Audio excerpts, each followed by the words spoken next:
Hello, இன்றைக்கி வந்து முந்திரி தேங்காய் அரைச்சி விட்ட பாயசம் பண்ணுறேங்க. அதை எப்படி பண்ணலான்னு பார்க்கலாம். ஃபஸ்ட்டு வந்து நான் ஒரு அரை கப்பு வந்து அரிசி ஊற வச்சுருக்கேன், பச்சரிசி.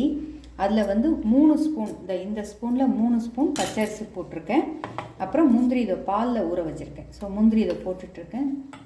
ஒரு 10 முந்திரி எடுத்திருக்கேன்.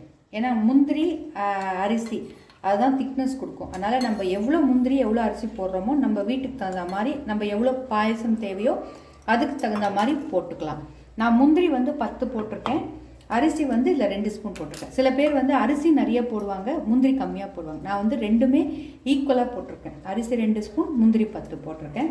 அப்புறம் வந்து மெயினாக வந்து தேங்காய் வந்து நம்மளுக்கு தேவைப்பட்ட, அதான் நான் சொன்னேன் இல்லையா, திக்னஸ்க்கு. அதனால் தேங்காய் வந்து நல்ல 2 கை அளவு போடலாம்.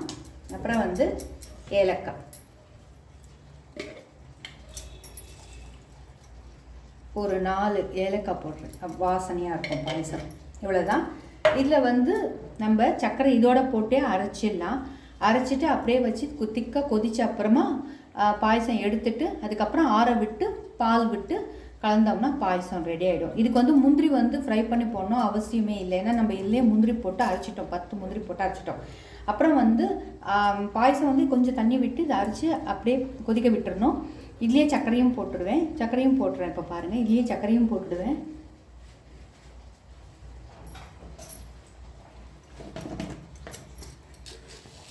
நான் வந்து ஒரு 4 ஸ்பூன் சர்க்கரை போடுறேன். நான் நாட்டு சர்க்கரை போடுறேன். நீங்கள் வெள்ளையாக பாயசம் கலராக இருக்கணும் அப்படின்னா வெள்ளை சர்க்கரை போடலாம். நான் வந்து நாட்டு சர்க்கரை போட்டிருக்கேன், 4 ஸ்பூன் போட்டிருக்கேன். இந்த 4 ஸ்பூன் தேங்காய் இதெல்லாம் சேர்த்து அரைச்சிட்டு இதில் வந்து கம்மியாக தண்ணி விட்டு கொதிக்க விட்டுட்டு ஆறுன அப்புறமா பால் விட்டோம்னா நம்மளுக்கு அரைச்சி விட்ட தேங்காய் முந்திரி பாயசம் ரெடி ஆகிடும். இதை அரைச்சிட்டு பாயசம் பண்ணிவிட்டு உங்களுக்கு காட்டுறேன்.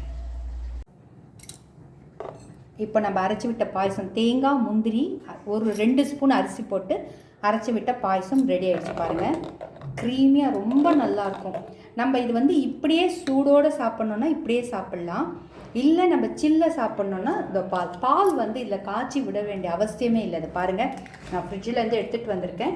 இந்த பாலை அப்படியே விட்டுருவேன். ஏன்னா இது வந்து க்ரீமியாக இருக்கும் இந்த பாயசம். ஏன்னா இது வந்து திக்னஸ் நல்லா கொடுக்கும். ஏன்னா இதில் வந்து 3 நம்ம போட்டிருக்கோம், அரிசி போட்டிருக்கோம், தேங்காய் போட்டிருக்கோம், அப்புறம் முந்திரி போட்டிருக்கோம். அதனால் க்ரீமியாக இருக்கும். இதில் நீங்கள் காய்ச்சி விட்டிங்கன்னா இன்னும் க்ரீமி ஆகிடும். அப்புறம் சாப்பிடும்போது திக்காக இருக்கும், பாயசமாக இருக்காது, இப்படி எடுத்து வராது, பாயசமாக வராது. அதனால தான் நான் வந்து காய்ச்சாத பச்சை பால் வந்து இது பச்சையாகவே பால் காய்ச்சாமல் அப்படியே விட்டுருக்கேன். நீங்களும் அப்படியே விட்டு ட்ரை பண்ணி பாருங்கள், ரொம்ப நல்லாயிருக்கும், சுவையாக ரொம்ப நல்லாயிருக்கும். இதோட முந்திரியும் போட்டு வேக வச்சுருக்கேன் ஒரு 4, ஏன்னா முந்திரி போட்டு அரைச்சதுனால ஒரு 4 முந்திரி சும்மா போட்டிருக்கேன். ஸோ இதுதான் நம்மளுக்கு அரைச்சி விட்ட தேங்காய் பச்சரிசி முந்திரி போட்ட பாயசம் ரெடி. ரொம்ப ஈஸி. இப்படி நான் சொன்ன மெத்தடில் ட்ரை பண்ணுங்கள். பால் வந்து காய்ச்சாமல் அப்படியே விட்டு பாருங்கள். பாயசம் நைட்டு சாப்பிட்ற வரைக்கும் இப்படியே தண்ணியாக நம்மளுக்கு நல்லாயிருக்கும்.